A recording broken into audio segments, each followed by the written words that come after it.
brosser le tableau d'ensemble, on a des manifestations, un gouvernement qui tombe, qui perd le pouvoir qui tenait depuis 70 ans, on a donc la gauche au pouvoir, on a une revendication constituante, on va en parler dans plus de détails, mais on a aussi une grande opération main propre, qui est lancée à l'échelle du tout le pays, avec les élites financières, les membres de l'élite financière qui se retrouvent au banc des accusés, c'est-à-dire poursuivis pour malversation, etc. Même les politiques. Hein. Finalement, ça sera le Premier ministre, l'ex-Premier ministre, hein, Gérard Dequy, il était présenté devant une cour spéciale. Et ça. Il y a aussi actuellement un grand chantier de réforme du système médiatique. Hein. C'est passionnant l'Islande parce que c'est un modèle réduit. C'est notre société. Quoi. Et c'est caricatural. Et ce qui est passionnant aussi, c'est qu'on voit les choses empiriquement. Quoi. Un État comme la France, 60 millions d'habitants, l'Allemagne, 80 millions, je crois. C'est vraiment difficile de se faire une idée. Tandis que, à la fois rationnellement et empiriquement, tandis que l'Islande, comme c'est petit, on voit bien tout. Hein. Donc, notamment, la concentration oligarchique du pouvoir, bon, c'est assez impressionnant. Donc il y a un chantier qui est mené du côté des médias, notamment ils veulent faire de l'Islande un pôle de liberté totale pour le média en ligne. C'est en écho avec ce qu'on appelait les printemps arabes. Et puis qu'est-ce qu'il y a encore donc il y a la constituante, il y a ça, et c'est déjà pas mal. Mais donc il y a des élections qui sont organisées, hein, pour choisir les constituants. Ça, c'est pareil, c'est nouveau. Hein. D'ailleurs, un des critères pour être constituant, c'était de ne pas appartenir, de ne pas avoir de mandat électif politique. Et avec un mode électif assez rigolo. Qui a troublé un peu les Islandais, parce que c'est un système de pondération... par liste. Ouais. Qui est déjà proposé par Condorcet. Ouais, qui a été utilisé en Irlande, apparemment, récemment. Quoi. Et donc, il y a 322... candidats qui se présentent, et il y a 25 constituants qui sont élus. Et ils travaillent, ils vont travailler pendant 4 mois pour élaborer la Constitution. Ça, je l'évoque en détail. Et en 4 mois, il écrit cette proposition. Alors, on voit, c'est pas un processus linéaire, il faut bien comprendre, et c'est ce que je voulais montrer aussi, c'est le fait, c'est que c'est un processus dialectique, c'est-à-dire qu'il y a des propositions, il y a des avancées, il y a du positif et il y a du négatif, il y a une sacrée résistance. Hein.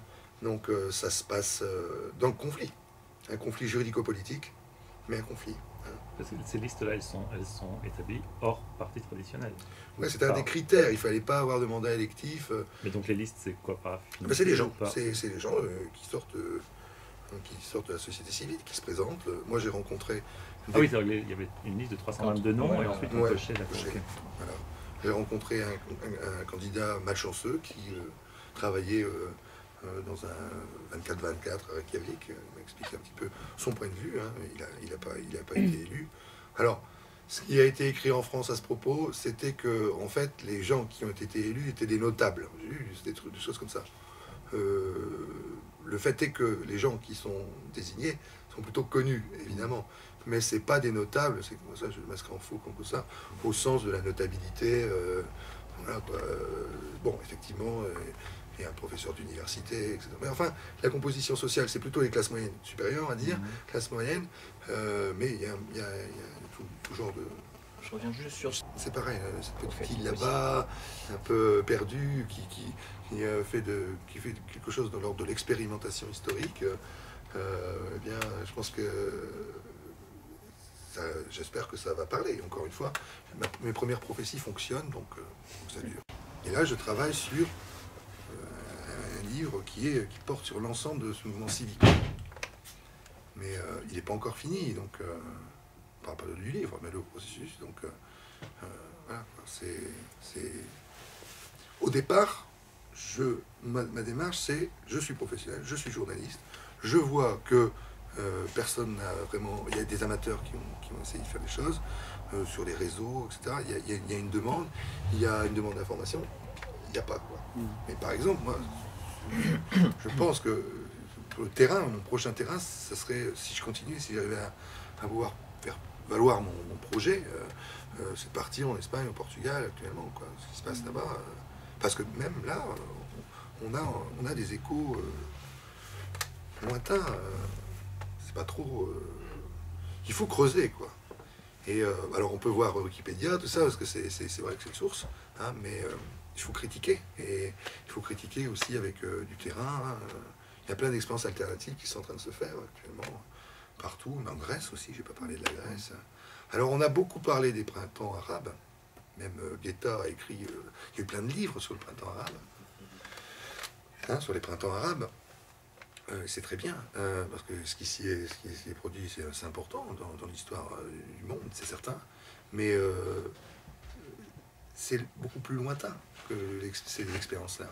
Et du coup, celles-ci, ces expériences qui pourraient nous parler plus dans l'ordre de l'action, pas du jugement, hein, comment dire, éclairer notre action, bien, on peut pas dire autre chose qu'il y a un effet de censure bon, sur ces objets-là. Et voilà, ça c'est d'ailleurs un des thèmes qu'ils essaient d'aborder, quoi.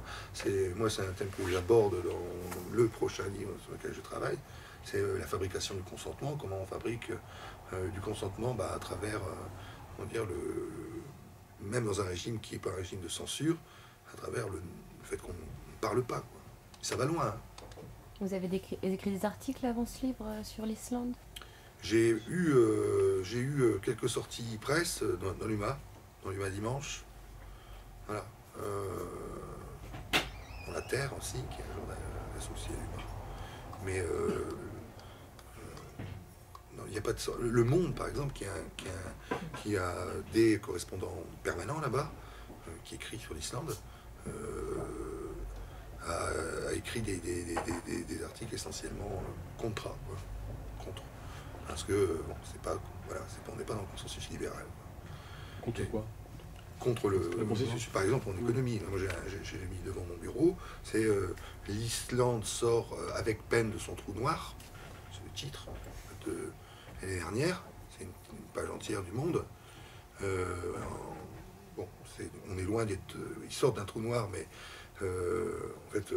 On peut dire, c'est qu'ils s'en sortent économiquement très bien, et on a des titres laudatifs à propos de l'Irlande, qui elle est encore dans le trou noir, notamment la société irlandaise.